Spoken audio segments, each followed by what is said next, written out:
Globe, globe, globe.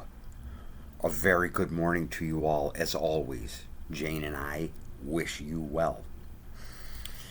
I was going to start today's conversation with comedy, but because it is so important of a conversation, the comedy's going to come at the end.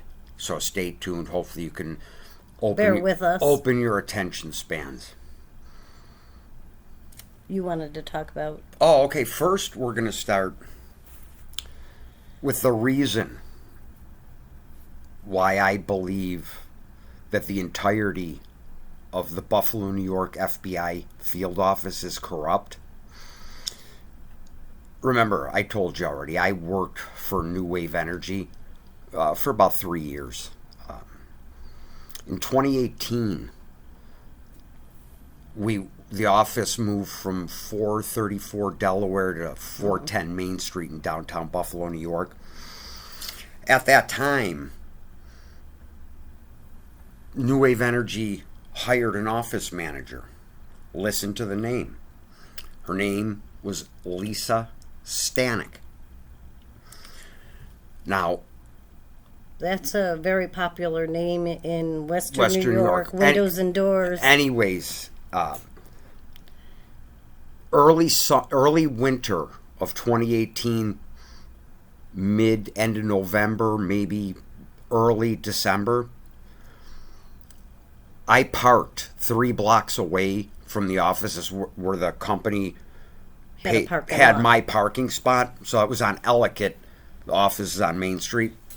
Well, then one evening after work, I'm walking down Lafayette Square back to our parking lot on Ellicott, and I'm with Jim Schuster.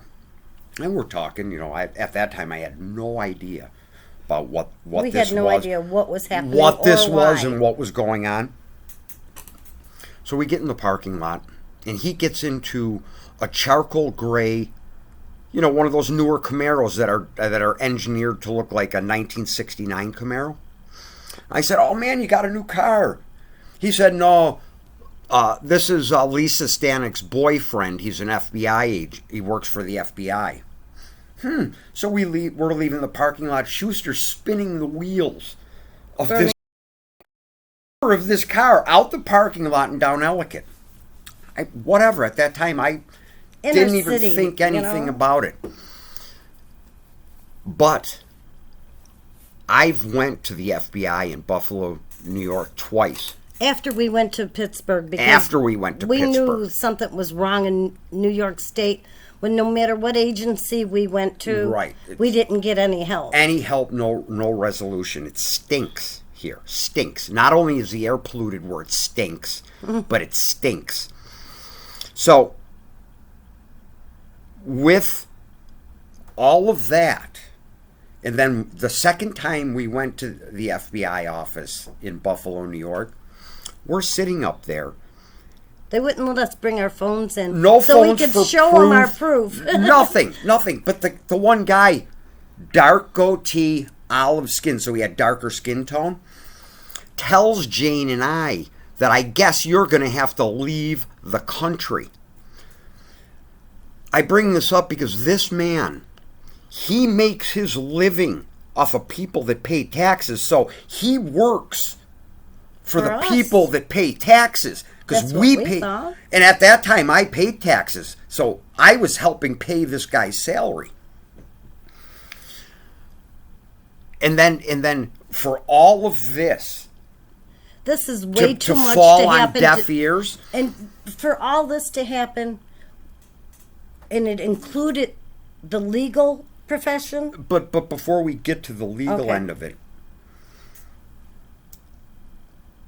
what they said was all legitimate business, the way things worked around here. It harmed us and our neighbors. Well, I have even more proof to let you know that what happened to us was premeditated in absolutely full malice. 16 or 17 the Buffalo Airport on FTA was doing what they called their quieter neighborhood program. And they put it on the news. So, of course, that's how I learned about They it. put it on the fictitious news and the lying news, who was just actually, locally here in Erie County, is just protecting all of these people, which is fine. They could play their games.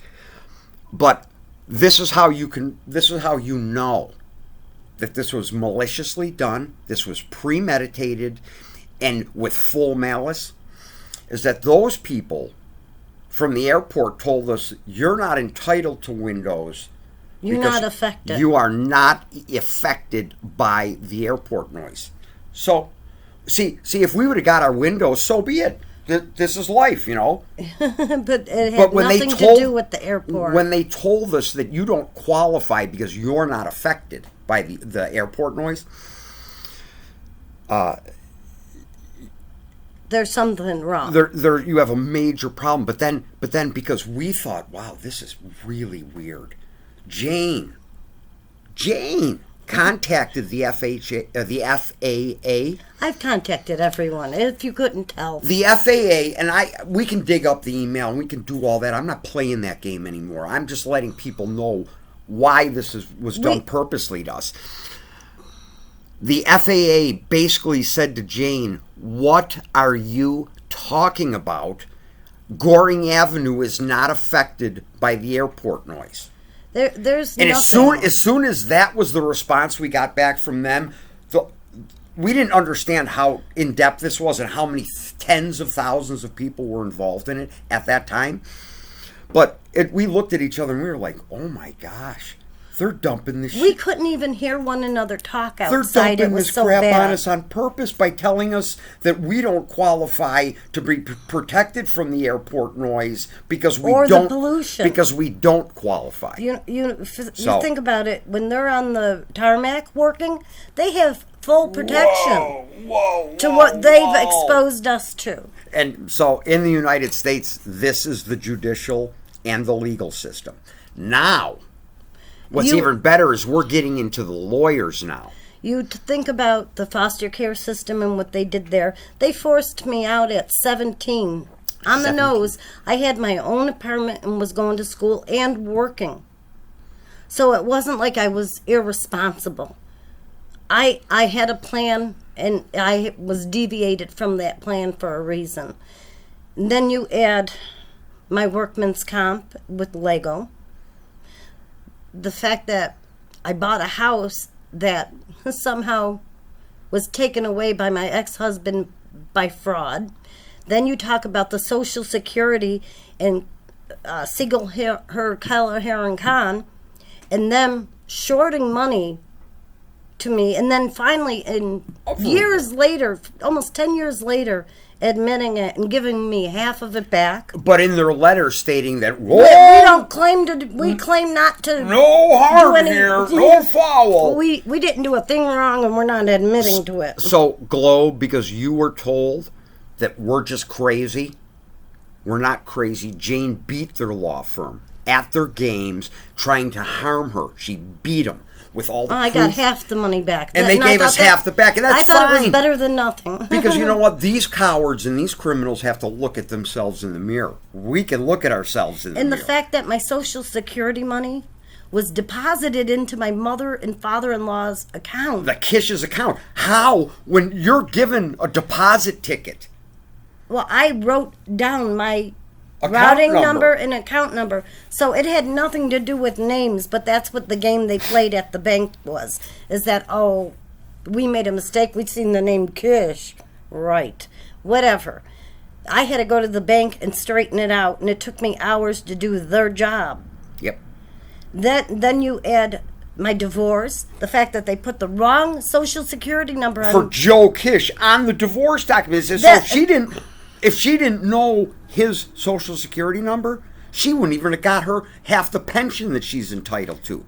And then you her divorce add decree. That they kept referring to an agreement that happened in '98, and that under duress.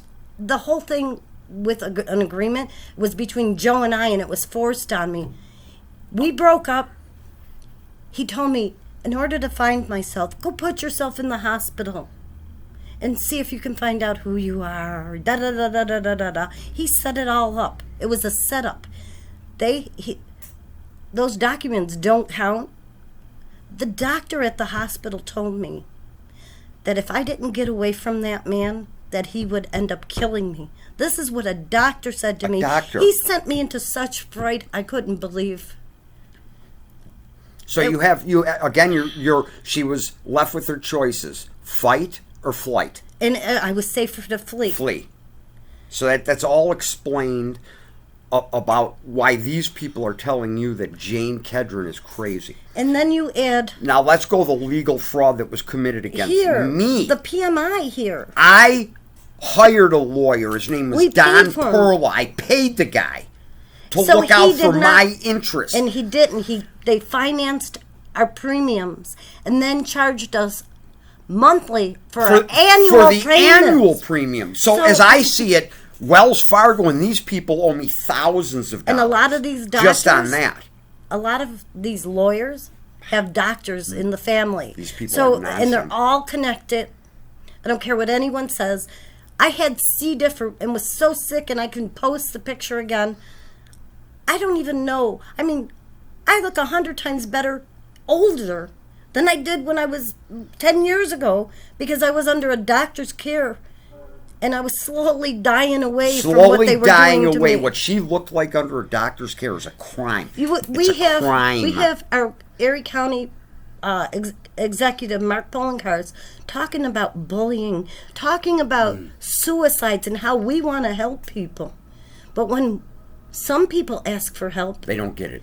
Ever. In fact, it's the opposite. It's like any way they can to interfere with justice and human decency is avoided at all costs. We're going to let you go on this one. Tomorrow's is going to be a warning to the citizens of Erie County about the Erie County Water Authority and what else they've done with to us. Our experiences and what we look like now that we don't drink Erie County tap water. Yeah, we stopped, and something's guess what? going on. But guess what?